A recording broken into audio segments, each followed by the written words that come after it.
Bonjour Maya, bonjour Thierry Breton. Bonjour. On va revenir bien sûr sur la reprise économique, mais un mot d'abord sur l'Afghanistan qui est en proie au chaos. 13 soldats américains tués hier dans un attentat, des dizaines d'Afghans également. Que peut faire l'Union européenne dans cette situation? Non, c'est un, c'est évidemment une situation absolument dramatique que nous vivons. Il faut dire les choses telles qu'elles sont. C'est aussi un jour de deuil dans le drame. C'est quand même l'attaque la plus meurtrière, évidemment, pour les Afghans, mais aussi pour les États-Unis, depuis 10 ans. Donc on est dans une situation de chaos total. Alors aujourd'hui, évidemment, euh, dans cette dernière phase ultime, où nous faisons tous nos efforts pour rapatrier évidemment ceux qui doivent l'être, l'Union européenne a joué tout son rôle et continuera à jouer tout son rôle. Pourtant, on a l'impression qu'on n'entend pas l'Union européenne. Où est l'Union européenne? L'Union européenne est extrêmement présente, vous l'avez vu évidemment à Kaboul. Elle a pris soin de l'ensemble de ses ressortissants. Ils ont tous été rapatriés? Ils sont en train de l'être et ils le seront. C'est évidemment le sujet, c'est évidemment les États-Unis, majoritairement, on le voit. Vous savez, M. Darry, on tirera les conséquences de cette situation. Mais pour l'instant, c'est évidemment un jour de deuil, mais on tirera les conséquences de cette situation et on doit la tirer. Bien sûr, les États-Unis sont nos alliés. Bien sûr, nous faisons partie de l'OTAN, mais on devra tirer les conséquences, car aujourd'hui, effectivement, ce qui se passe a été anticipé par certains, et je pense en particulier par la France. Je rappelle qu'en France, nous avons tiré les conclusions d'une situation qui, hélas, avait sans doute, c'est ce qu'on avait anticipé en France, peu d'issue.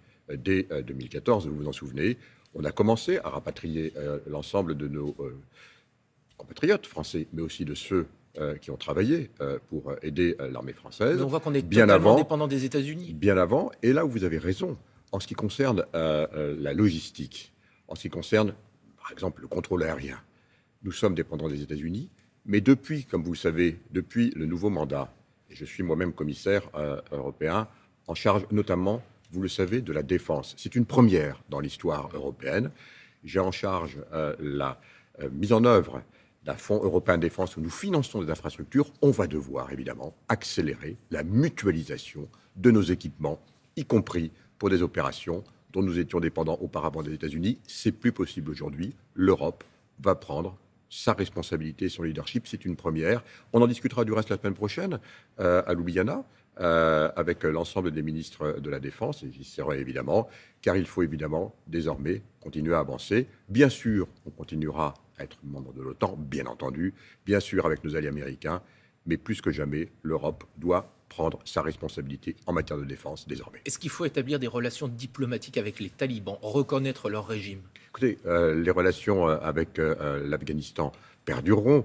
Vous avez entendu du reste que les ambassadeurs de l'Union européenne, désormais, qui étaient en place, en poste évidemment, vont être tous rapatriés pour des raisons de sécurité, y compris l'ambassadeur français, dans les heures qui viennent, bien sûr. Mais il faut établir des relations officielles avec eux. On continuera à avoir des relations avec l'Afghanistan, parce qu'il va falloir continuer à discuter, y compris pour s'occuper de ceux qui légitimement doivent quitter l'Afghanistan.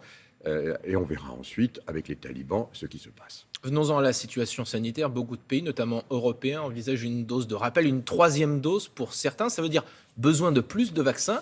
Est-ce qu'il faut craindre une pénurie dans les semaines et dans les mois à venir en Europe? Alors pour nous, en Europe, et vous savez que j'ai été chargé de la mise en œuvre de la politique vaccinale en matière d'approvisionnement. Je rappelle que la politique vaccinale, elle est évidemment coordonnée par l'EMA, l'Agence européenne de santé, et par les États membres, bien entendu. Pénurie ou pas? En ce qui concerne les vaccins, non, absolument pas de pénurie. On s'est préparé.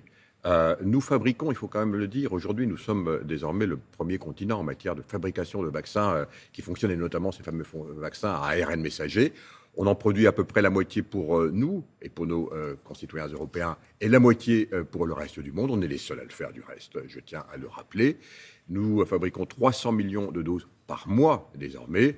Donc bien sûr, nous sommes prêts, on s'est préparé, nous sommes prêts, il n'y aura absolument pas de pénurie. Je vous donne un chiffre.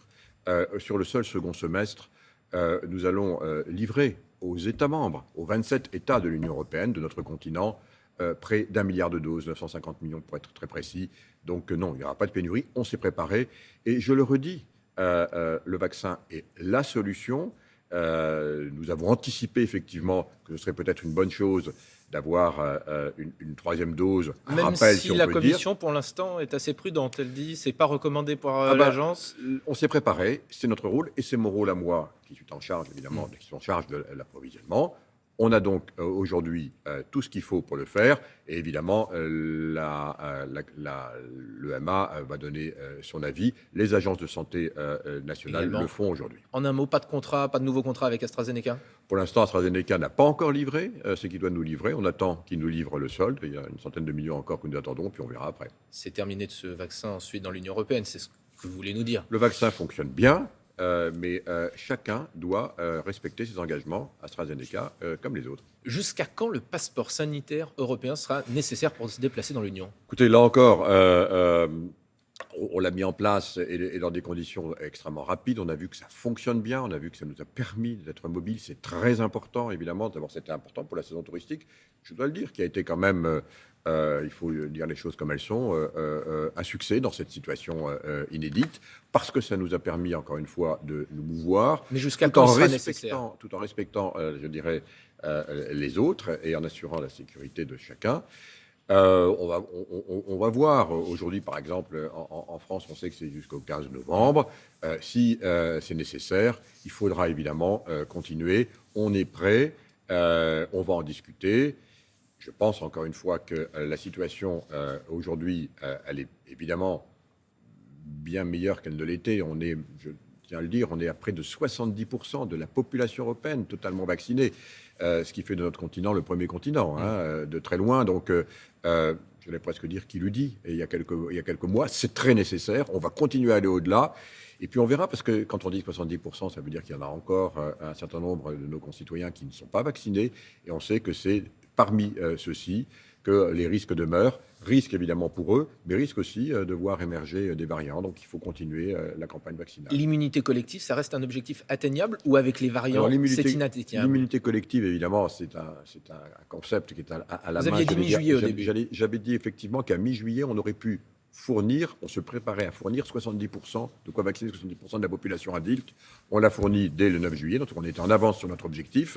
Et désormais, évidemment, il appartient aux épidémiologistes de nous le dire. Ce que l'on voit, c'est que vraisemblablement, il sera recommandé d'avoir cette troisième dose pour garantir la sécurité de tous. Alors sur le plan sanitaire, on voit que ça va mieux, même si on reste vigilant. Sur le plan économique, ça va beaucoup mieux, mais ça va presque trop bien parce qu'il y a des endroits où il y a des pénuries. Pénuries, par exemple, de micro-composants, de semi-conducteurs pour l'industrie automobile. Peut-être que certains de nos téléspectateurs n'ont pas reçu leur voiture à temps, ils l'avaient commandée. Là aussi, une économie européenne qui est totalement dépendante de l'Asie. On fait quoi pour lutter contre ça? Alors d'abord, ça va mieux et il faut s'en réjouir parce qu'encore une fois, on réouvre avec les protocoles sanitaires dont nous venons de parler.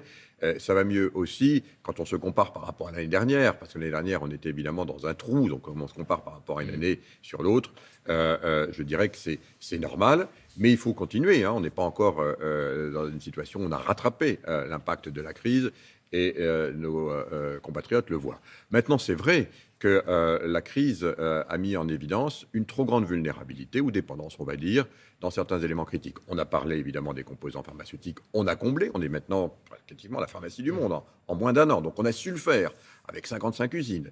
Si on a su le faire, c'est qu'on pourra le faire dans d'autres domaines. Et vous savez que le domaine des semi-conducteurs est un domaine que j'ai pointé il y a maintenant plusieurs mois, avant même du reste la crise, parce que c'est vrai que nous avons peut-être un peu trop levé le pied, on est trop dépendant aujourd'hui de l'Asie. C'est aujourd'hui dans le monde tel qu'il est, avec les tensions géopolitiques, hélas, ça nous ramène à la discussion du début de notre entretien, ça va être aussi notre quotidien. Nous devons être plus autonomes. C'est un combat, c'est le combat que je mène au sein de la Commission. Et c'est vrai que dans cette recherche d'autonomie, tout simplement pour préserver ce que nous sommes, nous devons faire en sorte que l'on fabrique plus de semi-conducteurs en Europe. On a pris des dispositions, on va mettre beaucoup d'argent sur la table et on va combler ce retard. L'objectif, c'est qu'on ait à l'horizon 2030 plus de 20% de la production mondiale qui soit faite en Europe. On est à 10% aujourd'hui. C'est un objectif ambitieux, mais on le tiendra. Merci beaucoup